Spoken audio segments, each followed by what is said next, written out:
प्रिय विद्यार्थियों, स्वागत है आप सभी का आपके YouTube चैनल धीरज विश्व स्टडी में। कैसे आप लोग? उम्मीद करता हूँ स्वस्थ होंगे और अपनी स्टडी कंटिन्यू कर रहे होंगे।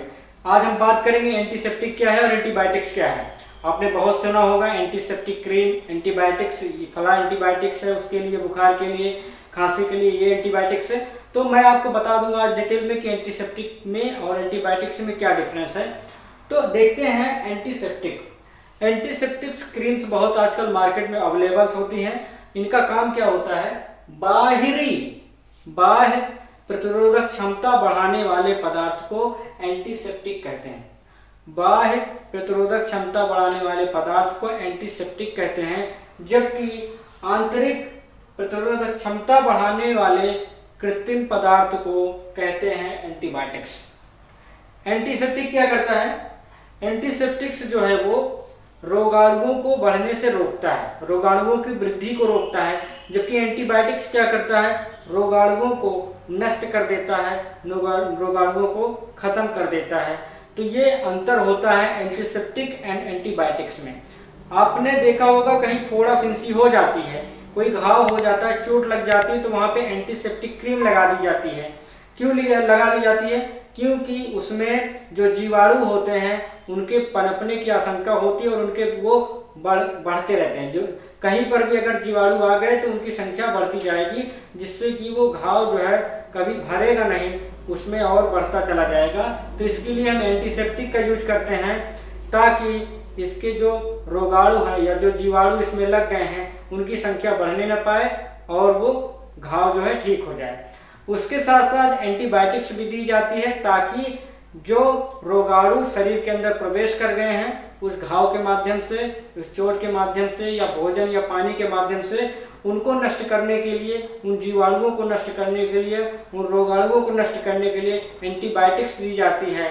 जैसे खांसी की सिरप लेंगे तो उसके साथ एंटीबायोटिक्स मिलेगी, बुखार की टेबलेट लेंगे तो उसके साथ एंटीबायोटिक्स दे दी जाती है, ताकि जिस रोगाणु या जिस जीवाणु की वजह से बुखार हुआ है या खांसी हुई है, उस रोगाणु या उस जीवाणु को खत्म करने के लिए उसका एंटीबायोटिक्स भी चाहिए। अब बात करते हैं एंटीसेप्टिक जो होता है। एंटीसेप्टिक या तो तत्व हो सकता है, मिश्रण हो सकता है, यौगिक हो सकता है कई पदार्थों का।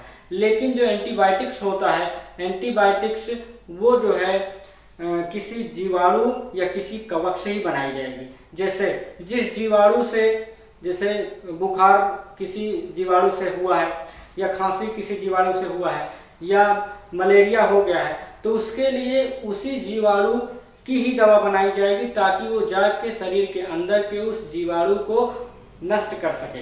तो जो एंटीबायोटिक्स बनाई जाती है वो किसी विशेष रोग के जीवाणुओं के द्वारा ही बनाई जाती है ताकि जाके उसको एंटी कर सके, उसके जीवाणु को वो नष्ट कर सके और रोगी ठीक हो सके।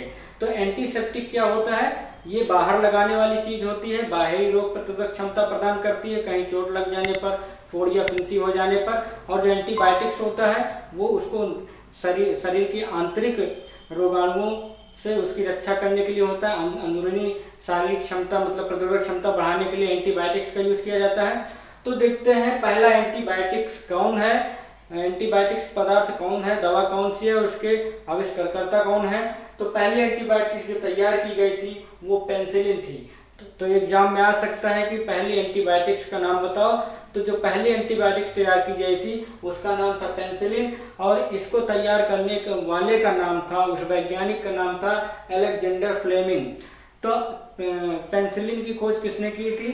अलेक्जेंडर फ्लेमिंग ने पेनिसिलिन की खोज की थी। ठीक है, कुछ और यहाँ पे एंटीबायोटिक्स दी गई हैं, जैसा एनॉक्सिसिलिन हो गई, एम्पिसिलिन हो गई, टेट्रासाइक्लिन हो गई और टेरामाइसिन हो गई।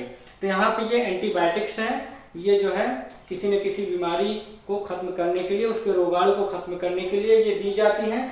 और जो पहली एंटीसेप्टिक तैयार की गई वो थी कार्बनिक अम्ल से। पहला एंटीसेप्टिक तैयार किया गया था, वो एंटीसेप्टिक किससे तैयार किया गया था? कार्बनिक अम्ल से तैयार किया गया था। उसको तैयार करने वाले का नाम क्या था? Joseph Lister. तो पहली एंटीसेप्टिक तैयार करने वाले वैज्ञानिक का नाम था जोसेफ लिस्टर। तो उम्मीद करता हूँ आपको एंटीबायोटिक्स और एंटीसेप्टिक में डिफरेंस पता हो गया होगा।